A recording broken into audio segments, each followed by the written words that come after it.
अस्सलाम वालेकुम वरहमतुल्लाहि वबरकातुहू। सोशल मीडिया के दोस्तों के लिए आज जो मैं पैगाम रिकॉर्ड करवाना चाहता हूँ वो बहुत ही जरूरी है। आज उन माँ बाप के लिए भी जिनके किफालत में बच्चे आते हैं वो जो मेच्योर पर्सन है, उन लोगों के लिए या जो बच्चे हैं जिनके कल के लिए हमें सोच रहे हैं, उन सब के लिए आज मेरा मैसेज है कि 4-5 दिन से एक प्रोपेगेंडा किया जा रहा है अल्लामा खादिम हुसैन रिजवी साहब तहरीक लब्बैक या रसूल अल्लाह के लिए कि वो बिक चुके, उन्होंने अपने ईमान का सौदा कर दिया है मरियम नवाज के हाथों। तो मैं उन लोगों के लिए एक पैगाम देना चाहता हूँ कि ओछी अटंडे शुरू से करते हैं, ठीक है ना। और ये नहीं, इनसे पीछे वाले भी करते हैं कि जब रसूल अल्लाह के दौर में उन्हें ये कहकर एक अफवाह उड़ा दी गई कि रसूल अल्लाह इस दुनिया से पर्दा कर गए, तो आज भी ये लोग ये बातें कर रहे हैं क्योंकि इन्हें मालूम है कि गैरत मुस्लिम जिंदा है, सो चुकी है, मरी नहीं है। ये जाग गए तो हमारा जीतना नामुमकिन है। आज एक वक्त अल्लाह ने दिया, 70 साल से इन्होंने तुम्हें बेवकूफ और हम सबको बनाया है कि तुम्हारी बिजली खत्म कर देंगे अगले 6 महीने में, 3 महीने में। ये सारी जिंदगी 5 सालों के अंदर तुम्हारे दरवाजों पे नहीं थे, लेकिन आखिरी के अंदर भीख मांगने तुम्हारे दरवाजों पर वोट के चक्करों में थे।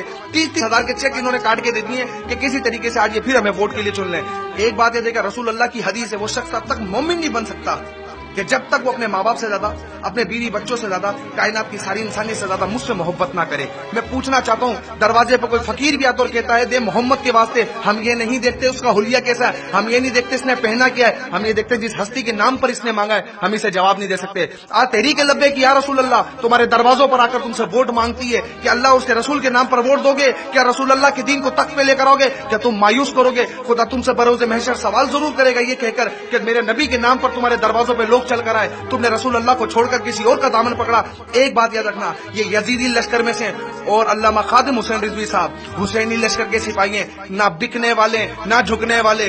जो आज किसी की उंगली टूट जाए ना तो वो समझता है उससे बड़ा कोई अपाहिज ही नहीं है। एक शख्स व्हील चेयर पे बैठ के नामूस रिसालत का तहफ्फुज करता है, ये लोग उसे गद्दार कहते हैं, ये लोग कहते हैं वो अपने ईमान का सौदा करता है। मेरी बात एक याद रखना, हम जिस जगह पे चल पड़े, हम पर कुफार जिस तरीके से मुसल्लत आ रहे, याद रखिएगा असेंबली के अंदर एक भी शख्स नामूस रिसालत पर बात करने वाला नहीं है।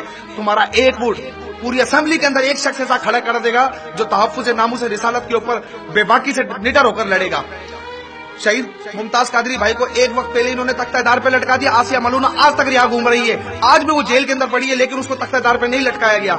मेरे भाइयों, मेरी बहनों, मेरी माओ, मेरे बच्चों, कल का दिन बहुत है मेरे लिए। मैं कभी पॉलिटिकली बैकग्राउंड पर कभी बात नहीं करता, ना मैंने आज तक की है, लेकिन आज मेरे रसूल अल्लाह के दीन को जरूरत है। आज आखिरी दिन पर सिर्फ इसलिए बात करिए कि तुम्हारा वोट रसूल अल्लाह के दीन को तख्त पर लाने के लिए होगा। एक चीज सोच लो कि तुम्हारी मोहब्बत कितनी है सरकार से। आज ये लोग तुम्हारे पास चलकर आए, ये तुम्हारे साथ तुम्हें आवाज दे रहे हैं कि तुम इनका साथ दोगे। ये एक वोट तो क्या, जब हम अपनी जानों की बात करते हैं तो सब कुछ कुर्बान रसूल अल्लाह के ऊपर। मैं यही चाहूंगा कि जितने प्रोपेगेंडा किए इनकी स्नैपशॉट जरूर सामने लगाओ, हजरत साहब का बयान लगाओ कि ये झूठा प्रोपेगेंडा किया जा रहा है। ये 30-30 हजार रुपए लोगों के घरों में चेक बांटकर आ रहे हैं। ये इनको डर है तहरीक लब्बैक या रसूल अल्लाह से हारने की। इनको मालूम है कि ये सोए हुए, ये जागेंगे, हम जीत नहीं सकते। और मुझे मालूम है, मेरा यकीन है, अल्लामा खादिम हुसैन रिजवी साहब ने अल्लाह पर यकीन कर रसूल अल्लाह के साथ के लिए उन्होंने ये इस जंग के अंदर पैर तो रख दिया है। और इंशाअल्लाह अज़्ज़ व जल अल्लाह की नुसरत, अल्लाह की मदद उनको जरूर आएगी। और कल इंशाअल्लाह तहरीक लब्बैक या रसूल अल्लाह जरूर कामयाब होगी। अस्सलाम वालेकुम वरहमतुल्लाहि वबरकातुहू।